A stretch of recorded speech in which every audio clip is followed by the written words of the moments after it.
영적 정쟁에 대해서 우리가 오늘까지 15번, 15주 나누고 있습니다. 아마 여러분들이 에베소서 이 말씀은 정말 잘 기억하시고 마음에 새겼을 줄 믿습니다. 우리의 처지가 어떤 처지에 있고 우리가 어떠한 싸움을 싸우고 있는지를 살펴보고 우리가 늘 무장하고 또 기도와 성령의 능력으로 매번 승리하며 나아가시는 우리 모두가 되기를 축복합니다. 오늘 에베소 교회 성도를 향한 사도 바울의 마지막 권면입니다. 이 마지막 권면의 내용을 한마디로 말하면 바로 기도하라입니다. 우리에게 기도하라고 그렇게 권면하시는 겁니다. 그래서 사도 바울은 항상 성령 안에서 기도하고 또 이를 위해 늘 깨어서 모든 일에 인내하며 기도할 것을 권면했습니다. 그리고 어떻게 무엇을 위해 기도할 것인가, 그 기도의 내용으로 지난주에 우리가 살펴본 대로 성도를 위해, 서로를 위한 중보 기도를 말씀했습니다. 우리 성도들이, 믿음의 사람들이 기도할 때 우리의 간구에는 성령 안에서 하나님의 뜻을 분별하고 그리고 이웃과 세상을 위한 중보 기도가 반드시 있어야 합니다. 우리의 모습을 보면 우리는 본능적으로 자기만 생각하는 기질이 있습니다. 우리가 기도를 통해 하나님과 대화하고 하나님과 소통할 수 있다는 그러한 사실을 깨닫게 되면 제일 먼저 우리 자신에 관계되는 것만 하나님께 구하게 됩니다. 그런데 우리가 영적으로 성숙하게 되면, 우리가 성숙하면 성숙할수록 자기만 위하지 않고 다른 사람을 섬기게 되고 다른 사람을 위해 기도하게 됩니다. 중보 기도는 특별히 신앙의 성숙과 기도 생활의 핵심이라고 할 수 있습니다. 하나님께 불순종하는, 광야 가운데 출애굽하여 광야 가운데 있을 때 불순종하고 반역했던 이스라엘 백성을 하나님께서 다 쓸어버리려고 하셨을 때 모세가 백성과 하나님 사이에 서서 하나님께 민족을 위하여 기도합니다. 차라리 내 이름을 생명책에서 제하여 주실지언정 이 백성은 살려주십시오, 구하여 주십시오. 그렇게 중보 기도함으로 민족을 구했습니다. 아브라함이 소돔과 고모라의 의인 10명을 위하여 기도하였기 때문에 자기 조카 롯과 그의 가족을 구할 수 있었습니다. 중보 기도에는 능력이 있습니다. 중보 기도는 상황을 변화시키고 고치는 능력이 있습니다. 저와 여러분이 오늘날 같은 이런 신앙, 오늘 이처럼 예배의 장소에 주님을 예배하는 신앙을 갖게 된 것도 사실 누군가 우리를 위해 기도해 주었기 때문입니다. 지금도 하나님 보좌 우편에서 예수님께서 우리를 위해 중보해 주십니다. 그러므로 때로 우리의 마음이 힘들고 지칠 때 우리는 누군가에게 기도를 부탁할 수 있어야 합니다. 누군가 또한 날 위해 기도한다는 것을 알아야 합니다. 바울은 여러 성도를 위해 기도하라고, 서로를 위해 기도하라고 권면하는 한편 또 우리에게 오늘 권면하죠. 자기를 위해서, 자신이 복음의 비밀을 담대하게 선포할 수 있도록, 알릴 수 있도록 기도해달라고 부탁합니다. 이 중보기도의 중요한 대상으로 누구를 이야기합니까? 바울 자신을 위해 기도해달라고. 특별히 자기가 하는 사명, 복음을 증거하는 그 사명을 감당할 수 있도록 위해서 기도해달라고 요청하고 있습니다. 오늘 읽었던 본문 가운데 19절 20절 말씀을 우리가 같이 한번 읽겠습니다. 시작. 또 나를 위해 기도하기를 내게 말씀을 주셔서 입을 열어 복음의 비밀을 담대하게 알릴 수 있게 해달라고 기도해 주십시오. 내가 이것을 위해 사슬에 매인 사신이 됐습니다. 그러므로 내가 복음 안에서 마땅히 해야 할 말을 담대하게 말할 수 있도록 기도해 주십시오. 바울이 지금 기도를 부탁하는 기도의 내용이 무엇입니까? 자기가 지금 메인 몸 감옥에 갇혀 있으니까 빨리 풀어나게 해달라고 그렇게 부탁하였습니까? 자신의 행복이나 명예를 위해 기도 부탁했습니까? 감옥의 면회객, 방문객이 끊이지 않게 해달라고 기도 부탁을 하고 있습니까? 그런 것들이 아닙니다. 그는 옥 밖으로 풀려나게 되기를 기도해달라고 그렇게 말하지 않았습니다. 그는 병중에 있었지만 치료될 수 있도록 기도해달라고도 말하지 않습니다. 바울은 전혀 사사로이 하지 않고 결코 자기 자신을 최우선으로도 생각하지 않았습니다. 그는 항상 다른 사람을 생각했습니다. 그가 부탁하는 그 성도들에게, 우리들에게 원하는 것은 개인적인 인간적인 요구나 사적인 것이 전혀 아닙니다. 바울 자신의 사명을 위해서 기도 부탁을 합니다. 바울은 자기에게 먼저 하나님의 말씀을 부어달라고, 그것을 위해 기도해달라고 말합니다. 그리고 또 입을 열어서 복음의 비밀을 담대히 알리게 해달라고, 선포할 수 있게, 증거할 수 있게 해달라고 기도를 부탁합니다. 바울의 인생을 한번 생각해 보십시오. 바울이 처음에는 이런 사람이 아니었지 않습니까? 예수 믿는 사람을 죽이러 다메섹으로 가는 그 길 위에서, 다메섹 도상에서 그는 예수 그리스도를 만났습니다. 그리스도를 만난 이후에 그의 삶이 바뀌고 항상 그의 삶은 오직 주님께 관심을 가졌고 오직 그 한 가지 일에 매진했습니다. 그것은 바로 복음을 전하는 것이었습니다. 그리스도의 영광스러운 이 복음, 청량할 수 없는 그리스도의 풍성하심, 이것이 사도 바울이 온 평생 마음을 쏟았던 일입니다.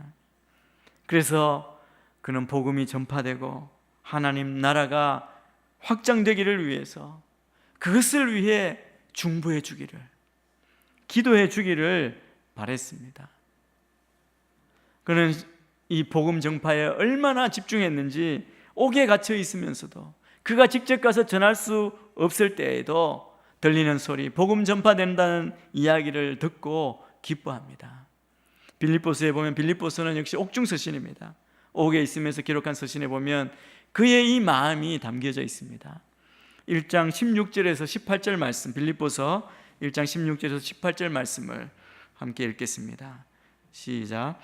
좋은 뜻으로 전하는 사람들은 내가 복음을 변호하기 위해 세움받은 줄을 알고 사랑으로 전파하지만, 시기와 다툼으로 전하는 사람들은 내가 갇힌 것에 괴로움을 더하게 하려고 순수하지 못하게 다툼으로 그리스도를 전파합니다. 그렇지만 어떻습니까? 가식으로 하든 진실로 하든 전파되는 것은 그리스도니 이것으로 인해 기뻐하고 또 기뻐할 것입니다. 바울 사도가 지금 빌립보서에서 말하고 있는 것이 무엇입니까? 복음을 전하다가 바울이 옥에 갇혔습니다. 복음을 전할 수 없는 것을 안타깝게 여긴 사람, 바울을 사랑하고 따르고 복음을 받았던 사람들이 바울을 대신하여 순수한 마음으로 복음을 전하는 사람이 있었습니다. 반면에 오늘 말씀해 보니까 시기와 다툼으로 전하는 사람도 있었습니다. 바울이 잘난 척하는 것 같아서 그게 보기 싫었는데, 봐라, 내가 바울보다 더 훌륭하다, 잘한다, 시기하고 다툼으로 복음을 전했다는 것이죠. 근데 그 이야기를 들을 때 바울이 뭐라고 말합니까? 그게 무슨 상관입니까? 그게 어떻습니까? 가식으로 하든 진실로 하든 전파되는 것은 그리스도니 내가 그것으로 인해 기뻐하고 또 기뻐할 것이다 말합니다. 바울의 삶의 중심이, 삶의 목적이 어디에 있는지를 볼 수 있습니다. 우리 믿는 자에게도, 성도들에게도 삶의 목적은 하나님 나라의 확장입니다. 성도는, 구원받은 우리는 어떤 상황에서든 복음을 전하고 또 서로를 위해 기도할 사명이 있습니다. 우리의 사명이 무엇인지를 분명하게 깨달아야 할 줄 믿습니다. 이 복음 증거의 원동력은 기도입니다. 기도로 준비되고 기도로 인해 역사하는 그 믿음이 결실을 맺게 한 것입니다. 우리가 영적 전쟁에 대해서 나누고 있습니다. 우리가 계속 살펴보았습니다. 그런데 가장 치열한 영적 전쟁터는 바로 복음 증거의 현장입니다. 그래서 복음 증거는 영적 전쟁입니다. 보이지 않는 어둠의 세력들과 하나님 사람의 사람들과의 대결입니다. 아직 복음을 알지 못하는 이들은 어둠의 세력에 붙잡힌 영혼들입니다. 그래서 복음 증거는 그들이 지금 어디에 있는지, 그들의 삶의 자리가 어둠에 놓여 있다는 것을 알려주고 그곳에서 나오도록 이끌어주는 것, 그것이 복음을 증거하는 것이죠. 그런데 우리가 복음을 전할 때 그것에 대해 긍정적으로 또 이 사역에게 심각하게 반응하지 않습니다. 그들의 영적인 눈이 아직 열리지 않았기에 자신의 삶이 어두운 가운데 있고 멸망으로 빠진다는 것을 별로 의식하지 못하는 것입니다. 그래서 손을 내밀어도 잡을 생각을 하지 않습니다. 이 세상은 가면 갈수록 더 복음을 증거하기 어렵고 오히려 대적하고 더 격렬하게 저항하는 세상 가운데 있습니다. 전도하는 마음, 복음을 가진 우리의 마음이 안타까울 뿐입니다. 그들은 자신들에게 진정으로 필요한 것이 무엇인지를 모르기 때문입니다.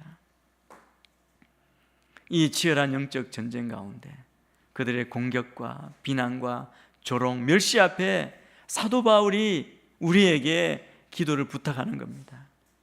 또 나를 위해 기도하기를 내게 말씀을 주셔서 입을 열어 복음의 비밀을 담대하게 알릴 수 있게 해달라고 기도해 주십시오. 복음 증거는 상대방의 영원한 운명을 바꾸는 중요한 사역입니다.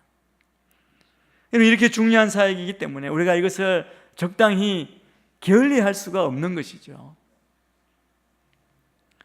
우리가 살고 있는 이 시대, 바울과 같은 심령, 그 절박한 심령, 안타까운 마음으로 바울 사도처럼 복음을 들고 나가 있는 사람이 얼마나 많이 있습니까?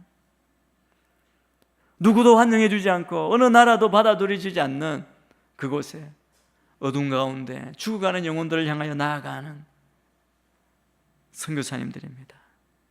바울 사도가 겪었던 것처럼 극한 고난과 고독한 가운데 치열한 영적 싸움 가운데 있는 선교사님들이 계십니다. 지금도 아마 그들은 기후와 싸우고 육체적인 질병과 연약함과 싸우고 복음을 들고 나아갈 때 그 걸음을 떼기가 너무 힘들고 망설여지고 그 백성들, 사랑하기를 원하고 품기를 원하는 그 백성들이 배우기는 더디고 배신하고 떠날 때 때로 선교사님들이 용기를 잃고 아무 소망이 없다고 생각하고 낙담하게 될지도 모릅니다. 우리 주위에도 그런 이야기를 듣지 않습니까? 그럼에도 불구하고 우리에게 큰 특권이 있습니다. 우리에게 주어진 큰 특권은 하나님께서 우리의 기도를 기꺼이 들으신다는 사실, 우리가 그것을 알아야 합니다. 그러므로 우리는 선교사와 그곳에 있는 백성들을 위해서 간구할 수 있습니다. 그들이 하나님 앞에 바로 서도록, 어둠에서 벗어나 생명의 길로 돌아오도록 간구하며 하나님께서 그들을 주목하시고 축복하시기를 우리가 구할 수 있습니다. 바울의 이름 앞에는 하나의 호칭이 따라다닙니다. 그 호칭은 바로 사도라는 것이죠. 우리가 바울이라고 하지 않고 사도 바울이라고 하지 않습니까? 이 사도는 어떤 사람입니까? 예수님의 사역과 그분의 십자가의 죽음, 그리고 다시 사신 부활을 사람들에게 증거하는 사람들입니다. 복음을 들고 증거하는 사람, 다 사도입니다. 근데 한마디로 바울은 예수 그리스도의 복음을 전하는 사도로 부름받은 사람입니다. 하나님으로 부르심을 받았을 뿐만 아니라 그가 갖춘 것이 많이 있었습니다. 온 세상에 복음을 전하는 그 자신, 하나님께 받은 그 사명을 감당하기에 우리가 보기에 그는 충분하고 부족하지 않은 실력과 능력을 가지고 있었던 사람, 그 사람이 바로 바울입니다. 그는 누구보다 성경에 능통하였습니다. 교육도 잘 받은 사람입니다. 로마 시민권도 가지고 있었습니다. 당시 로마의 통치권이 있는 지역에서는 어디에나 자유롭게 복음을 전할 수 있었습니다. 그가 기록한 서신서, 그 편지를 보면 그의 언어가 얼마나 뛰어났는지를 알 수가 있습니다. 우리가 보기에 그렇기 때문에 복음 전하는 바로 그 일을 위해서 사도 바울은 하나님으로부터 부르심도 받았고 그 개인에게도 충분한 능력과 자질이 있었던 사람입니다. 그런데 그가 복음을 전할 때 어떻게 했습니까? 그가 배운 거 자랑하며 한 것이 아닙니다. 그가 뭐라고 이야기합니까? 자기가 가진 모든 것 배설물처럼 여겼다. 고린도 교회 사람들이 그가 말이 어눌하다고 이야기하고 바보 같다고 이야기했을 때 그가 그것을 인정하고, 그러나 복음의 능력, 십자가만 의지하며 나아가지 않았습니까? 하나님의 관점에서 보면 복음의 능력과 비교하면 그는 아무것도 아닌 것처럼 그렇게 섬긴 자입니다. 그것이 오늘 기도에 요청하는 바울의 겸손함이고 그가 그 기도의 능력을 얼마나 의지하고 갔는지를 볼 수 있습니다. 에베소 성도들에게 요청하는 기도의 내용, 그렇게 능력을 잊고 우리가 존경하는 믿음의 사람 사도 바울이 이것을 부탁하는 겁니다. 복음을 담대하게 전할 수 있도록 기도해 달라는 것입니다. 복음 전하는 일을 위해 기도해 달라고 부탁합니다. 사도 바울은 자신이 복음을 전하는 그 사명을 다하기 위해서는 하나님의 부르심도 중요하고 자신의 능력과 열정도 중요하지만 성도들의 지속적인 기도가 없이는 불가능하다는 사실을 절감한 것입니다. 여러분, 이 시간 우리에게도 마찬가지 도전이 있습니다. 지금도 복음 들고 나아가 있고 복음을 선포하는 자를 위해 우리가 기도해야 합니다. 위대한 하나님의 사람이 자신의 연약함과 넘어지기 쉬운 그 인간의 연약함, 인간성을 알고 있기 때문에 에베소 교인들에게 그가 담대하게 말할 수 있게 해달라고, 그것을 위해서 간청하는 것, 부탁하는 것을 볼 때 우리가 그것에 관심을 가져야 합니다. 우리 역시, 저나 여러분 역시 주님의 일을 감당할 때 서로를 위해 기도하는 중보가 필요합니다. 사도 바울은 오늘 말씀 가운데 특별히 담대하게라는 말을 강조했습니다. 오늘날 또 이것이 대단히 중요합니다. 여러분들은 복음을 전가하는 자들을 위해서 기도하고 계십니까? 혹시 선교사님들의 기도 카드, 기도 편지를 받고 생각할 때 기도하시는 분이 계실 줄 믿습니다. 순이 모였을 때 기도 편지를 갖고 기도하시겠죠. 여러분, 우리가 계속 기도해야 합니다. 제 경우를 봐서도 저는 연약한 인간으로 강단에 올라설 때마다 제가 너무나 연약하고 부족하고 잘못되기 쉽고 무력한 것을 압니다. 그래서 준비할 때부터 긴장하고 올라와서도 긴장하고 자유롭지 못하고 내가 과연 이 자리에 설 수 있을까 그런 생각이 많이 듭니다. 그럼에도 불구하고 영광스러운 복음, 진리를 선포하는 자로 부르셨다는 그 사실을 정말 무겁지만 인식하게 됩니다. 아마 말씀을 들고 많은 사람들에게 증거하는 자 모두 동일한 마음을 가지고 있을 것입니다. 여러분은 복음을 들고 선포하는 자들을 위해 기도하시기를 바랍니다. 기도해 주시기를 바랍니다. 특별히 바울이 이야기한 것처럼 그 말을 담대하게 할 수 있도록 기도해 주셔야 합니다. 이 담대하게라는 말을 사도 바울이 어떤 뜻으로 얘기했냐면 자유롭게, 솔직하게, 끊임이 없이라는 뜻으로 표현했습니다.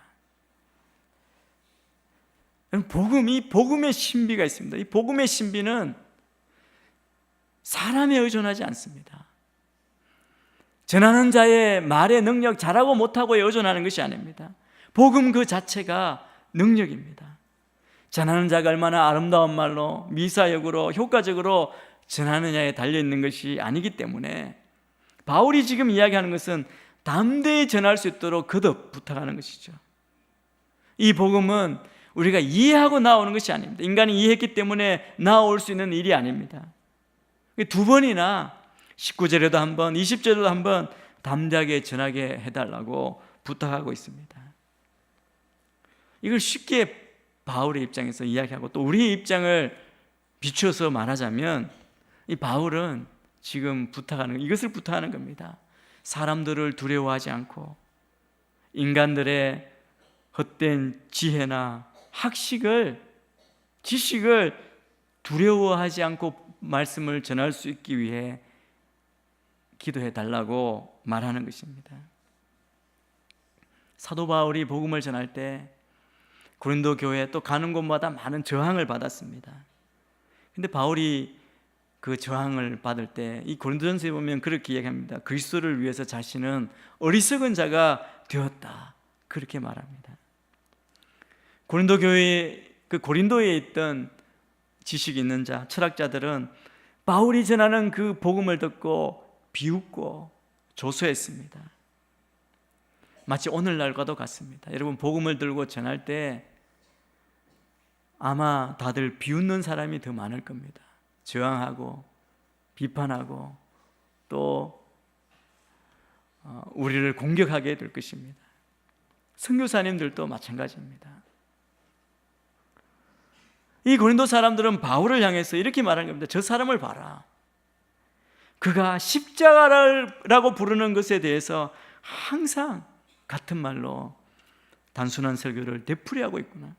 저 사람은 바보 아니냐, 어리석은 자 아니냐라고 말했습니다.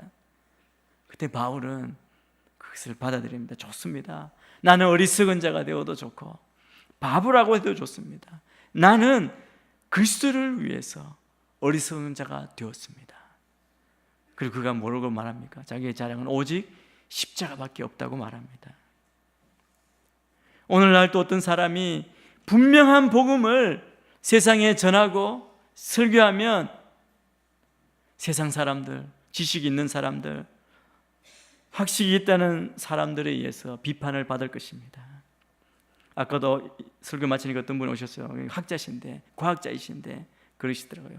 내가 이 말을 이해한다고, 자기가 너무 안타까워서 복음을 전하면 당신이 어떻게 이렇게 되었냐고, 그렇게 조롱하는 걸 느낀다고, 너무 답답하다고. 여러분, 우리가 복음을 들고 나가면 세상 사람들이 이렇게 말합니다. 아니, 아직도 그 성경을 믿습니까? 아직도 동정의 탄생을 믿고 기적을 믿다니 참 놀랍군요. 이건 나 시대에 벗어난 낡아 빠진 것이 아닙니까? 우리를 향해 정말 어리석고 바보 같다고 그렇게 말할 것입니다. 사도 바울은 그래서 기도를 부탁합니다.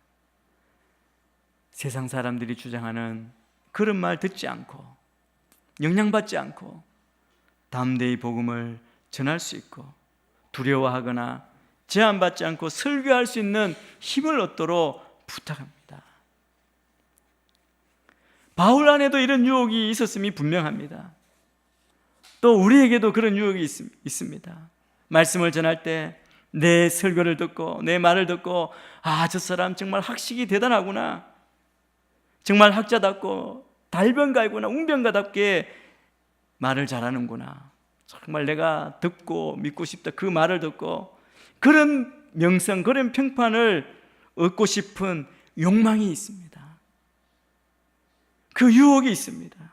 바울이 무엇을 위해 기도해달라고 말합니까? 담대하게 복음을 전할 수 있게 해달라는 것은 그러고 싶은, 그 인정을 받고 싶은 욕망에서 벗어날 수 있게 해달라고 그렇게 말하는 것입니다. 그래서 바울이 가진 모든 거 다 배설물처럼 여겼다는 거 쉬운 일이 아니죠. 날마다 오는 사람을 압도하고 사람들에게 그냥 나의 말을 그대로 믿게 하고 싶은 그런 욕구가 있지만, 그러나 복음 위에 자기가 있지 않기 위해서 복음만 담대하게 전할 수 있게 해달라고 부탁하는 것이죠. 아마 바울이 설교할 때에도 그들의 회중 가운데는 정말 유창한 말, 미사여구를 나열하는 것, 그것을 듣기 원하는 사람들도 있었을 것입니다. 그래서 사도 바울은 내가 그런 유혹으로부터 벗어나서 아름답지는 않지만 담대하게 복음을 전하고 그 회중들의 기호에 맞지 않을지라도 진실하게 전할 수 있도록, 또 사람들의 조소나 멸시를 두려워하지 않고 사람만을 기쁘게 하지 않게 해달라고 기도한 것입니다. 여러분이 지도자들을 위해, 선교사들을 위해, 교회 지도자들을 위해 기도할 때 제일 중요한 것이 바로 이것입니다. 좀 마음이 담대하여 흔들리지 않는 사명감을 가지고 하나님의 말씀을 전할 수 있도록 중보하는 것입니다. 여러분, 왜 지도자들을 위해 기도해야 합니까? 지도자들이 바로 설 때 여러분의 신앙이 안정감 있게, 그리고 든든하게 건강하게 자랄 수 있습니다. 그래서 사단은 가장 먼저 지도자를 공격합니다. 무너지게 합니다. 그리고 그 실패했을 때 겪는 그 많은 영향을 우리가 받고 보고 있지 않습니까? 그래서 교회에 속한 모든 성도들은 지금 이 순간 복음 전도자, 또 교회 지도자들을 위해 기도해야 합니다.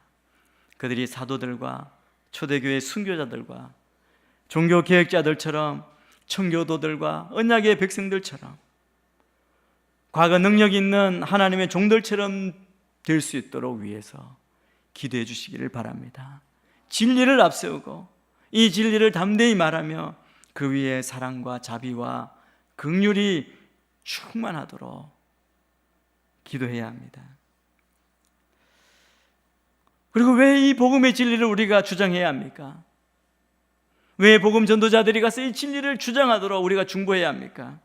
이 진리야말로 인간을 구원할 수 있는 유일한 것이기 때문에 그렇습니다. 그래서 우리는 사람을 보지 말고 잃어버린 영혼을 봐야 합니다. 하나님의 영광, 그리고 인간의 구원만 생각해야 합니다. 그래서 사도 바울은 우리에게 인내를 가지고 성령 안에서 성도를 위해서 간구할 뿐은 아니라 복음 전거자 사도 바울처럼 그러한 자들이 그들의 환경과 여건이 어떻든 그들의 받은 사명, 그 일을, 그리스도의 비밀을 담대히 전할 수 있도록 간구하라고 권면합니다.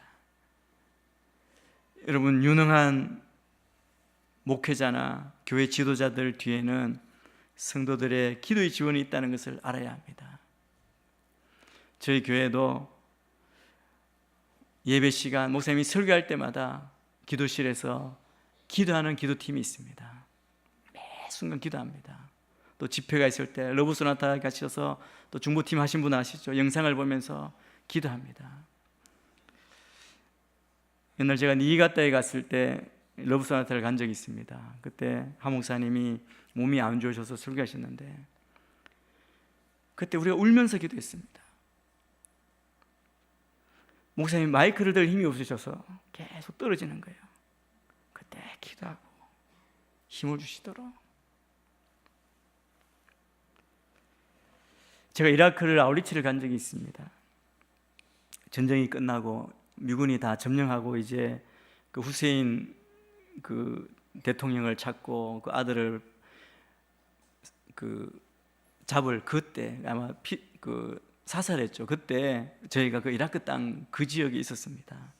국내에서는 뉴스가 계속 나오니까 우리를 보낸 교회에서 밤마다 기도하는 거예요.